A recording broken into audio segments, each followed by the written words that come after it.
Welcome back to the sweatshop. In today's video, we're going to be working on this 2005 Honda Civic. What we're going to be doing in today's video is showing you how to replace the upstream O2 sensor. Now, this technically is not an oxygen sensor. It is an AF sensor, and all that means really is that it's way more expensive than the downstream O2 sensor, and it looks for different parameters in comparison to a traditional O2 sensor. Other than that, exactly the same process as you would be doing with a regular O2 sensor. It doesn't look any different. It looks exactly like an O2 sensor. It just costs a hell of a lot more. Basically, you can get an O2 sensor locally for this thing, like the downstream sensor, for like less than $100, as cheap as like $50 potentially. But the upstream sensor, the cheapest I could get it locally was $329 plus taxes. $329.89 to be exact, plus 13% taxes, because our government likes capitalizing on the pain and suffering of our citizens so that they can fund useless and stupid things. Not always, but for the most part, especially in recent years. Nonetheless, this is not a job that is entirely out of your reach at home, provided the sensor isn't stuck in there. And that's why I want to show you what the process could potentially turn into. Hopefully it comes out easily, because I'm looking for a nice small video to go ahead and edit this weekend so I can live my life and not be behind the computer screen every single Saturday over the last 5+ years. Nonetheless, that has nothing to do with you guys at home. Make sure you get the correct sensor for your vehicle, as this thing has many different types, especially in these years in Japan. I don't know, for whatever reason, these guys were going crazy with these AFs. I know Subaru and Honda and a number of manufacturers were making these uber expensive stupid sensors,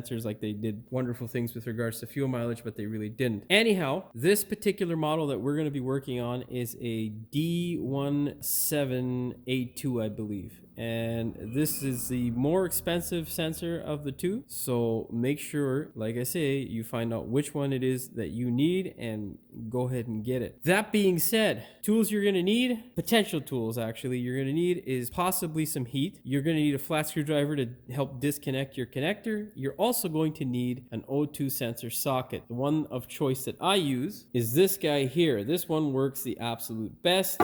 And of course, you may need a 22mm socket if the sensor is a pain in the ass. And this guy here is another form of an O2 sensor socket. Doesn't work as well. It was nice and expensive, as you can see. I wouldn't use that guy first. Usually causes more problems than it solves. This guy here is the way to go. Now, in case we run into problems, potential tools you might need to save your behind. Well, an M18 by 1.5 tap. This guy here is invaluable, because a downpipe is a hell of a lot more expensive than one of these taps. Anyhow, that's pretty much it. There's really not much else that you need.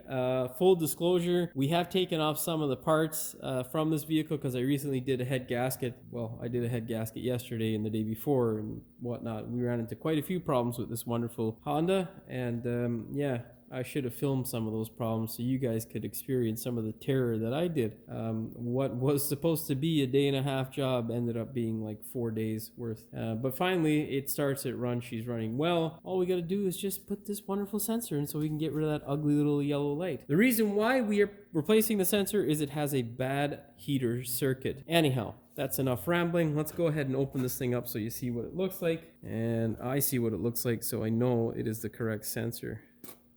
Okay.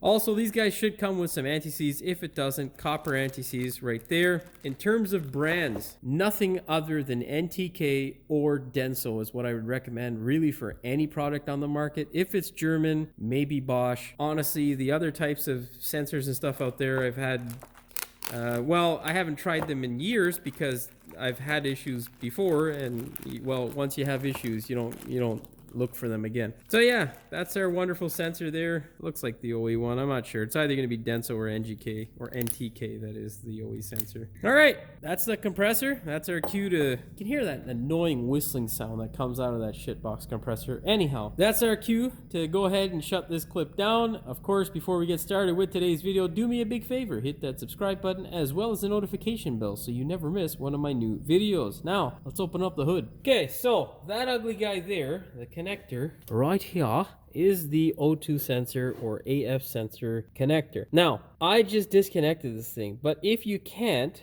because it's usually full of grime and crap, what you're gonna do is just take your screwdriver and slide it in there. This guy's gonna be a bit hard to get in there, so what I would suggest is getting a 90-degree pick. That guy there is the tool of choice, a 90-degree pick. All you're gonna do is slide it in like so. Just assist the tab in releasing itself. And yeah, once you get it separated, just give it a little pry and there you go. That's your wonderful connector. Now there are a few other connection points down there that I can't get on camera, but maybe I'll try from the bottom. We can see if we can get you a good view. In case you're wondering where it is your engine code will be, it's right there, right beside the transmission bell housing and that little VIN tag. This is where your engine code is going to be. Okay, so you can see here is our O2 sensor, and of course this is our wiring pigtail. All you're going to do is just slide it down like so to disconnect it. All right. If they don't want to cooperate, you want to just roll it a bit, and that is our wiring end taken care of. Now let's get our tool. We're going to get an extendo ratchet and try to get that guy loose. Get your tool, slide it in past the wiring, just get her on there nicely. You gotta get it on all the way, and then what you're gonna do is give the tool a few whacks. Oh yeah, so this one thankfully is wonderful. It's gonna come out nice and easy. Won't even need the tool. Most times this isn't what happens. Usually it galls up a bit and you end up of course having to take things apart very differently than what just happened, but we'll take it. Thank you God. Now whenever you have a heater circuit code, what you want to do is before you go ahead and replace the O2 sensor, or even after you pull the stupid thing out, because 9 times out of 10 it is just a bad circuit inside here that ruptures, you're going to look at the wiring itself to make sure it hasn't been chafed or chewed away anywhere, because that can also cause a bad heater circuit. Now, in case you're wondering, I'm pretty sure this is the original, not 100% sure, but it is a Denso. So if you're looking for the OE, this particular one is a Denso product. NTK just as good. Now, not gonna take this guy and just dump it right in. No, you can't. You gotta lather this guy up with some anti-seize. But before you do that, you wanna see where these guys are, kind of line them up. So you're gonna hold this guy here, put that guy there, so you kind of know it's supposed to be there.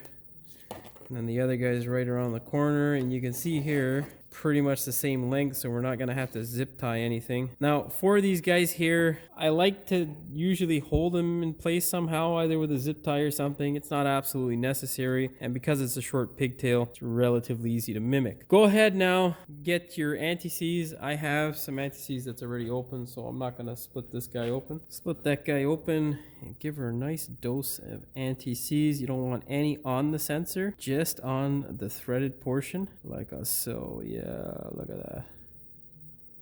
Oh yeah. Oh, he's getting happy. He's getting all over the package and shit. You better fucking relax yourself, bro. Shit, this motherfucker. Yeah, there you go. Look at that. One happy looking O2 sensor. That's all I can say. Let's go ahead and thread this in. Make sure you thread it in by hand. Of course, before you insert, make sure you check the hole to see that it is nice and debris free. Then go ahead and insert your sensor. Now, I'll tell you, full disclosure, the black under tray that's usually here is not here because I had to power wash the engine, and I don't know whether it would hinder this job. I don't think it would, but I'll let you know in the next clip, because I'm gonna go ahead and put that thing on while the car is up in the air. Of course, it has nothing to do with this video, but yeah, you know. Now, I'm not gonna look up the torque spec realistically. You can look it up if you'd like. I got a lot of things to do today, and looking up torque specs does not help with that, because I'm sure if you've watched my videos in the past, you'll know how wonderful Shopkey as a program can be. Basically, for spark plugs and O2 sensors, I sort of torque them around the same range, like about 20 foot-pounds, which is 27 Newton meters. You can look up the spec. I'm not looking it up today, guys. It just ain't happening. Now there is a specific way to torque when you have a fastener like this, but this is so short and it's a lower amount of torque, so it doesn't really matter. Don't hit the camera, that's never good when you're recording. Perfect, just in time to hear that piece of shit compressor come on. And how long has it been? Not even 4 minutes, so they must be using it. I don't know what it, yeah, it's been 2 minutes. Anyhow, how sad is it that I have to live my goddamn life one goddamn cycle of that compressor at a time? All right, now let's go ahead, find our wonderful connector and slide it into place. Make sure you get that wonderful click. If it's a bit stubborn, just open up the connector, like push the tab and it'll slide over. Then pull on it just a bit to make sure it's not coming out. Make sure your wire isn't gonna get snagged anywhere. And yeah, we're good to go. Wonderfully. All right, now, before we go ahead and do anything else, we need to go ahead and clear the code. So I'm going to plug in my scan tool, erase the code, start it up, let it do its thing, and we'll see if the code comes back. Well, looks like we have some success. This thing is cold. We cleared the codes and started it up, and no check engine light came back on. We gave it about a minute to run. So yeah, that usually indicates that it is good. Of course, we won't know until we cycle it. That means from hot to cold. I'm pretty sure it's under 50 degrees temperature wise. That's usually when it will turn on the heater circuit to get those O2s nice and hot. But yeah, nonetheless, this one is fixed. And if you want to go ahead and test the O2 sensor on the bench, simply just take the O2 sensor, do a continuity test to see whether the heater circuit is any good. I might do that later on. I don't really care to because I'm pretty sure this is the problem. Yeah, anyhow, that's all she wrote for this one. Yeah, let's go do my ending. Well, that's all she wrote for this one. Hopefully you found the video entertaining as well as informative. If you did, please like, share, and subscribe. Don't forget to hit the notification bell so you never miss one of my new videos. And as always, thanks for watching. We will see you in the next one. Nonetheless, make sure you get the correct sensor. You don't want to end up with the wrong thing because your car is going to run like shit, potentially, and no one wants to deal with that. I don't even know what I fucking said, to be honest. It is called an AF sensor. What that means is that it looks for a different set of parameters and it's looking for a different. What that means is that the voltage that this guy is looking for or the way it functions is different than a traditional O2. What that also means is the fucking compressor's on, son of a bitch. And yeah, also these guys should come with some anti-seize. If it doesn't, just why? Fuck. Which I can't fucking get to because I blocked it in with my camera. Son of a bitch. I gotta go around the fucking car to get this shit. What kind of fucking life am I living, man? Tripod life, you know what I'm saying? It's always in the goddamn way, bro. You know what? I don't even know where the fuck I have it now. Son of a bitch. So now the camera is rolling as I spend, precious time looking because that piece of shit's gonna come on, that compressor. And you know what? We'll get another pick. Can we get by here without touching the camera? Ooh. Oh yeah. That's hard to do, dude. Okay, anyhow. In case you're wondering, actually, this is a good time to point this out. In case you're okay, settle down, camera, you fuck. Man, I fucking hate that compressor. Worse yet is before I had gone to India, the fucking thing was making a high pitch noise with what went away for like a week, and now it's fucking just constant. Anyhow, didn't I have it down here? Fuck, bro. Where you at, bro? Where you at?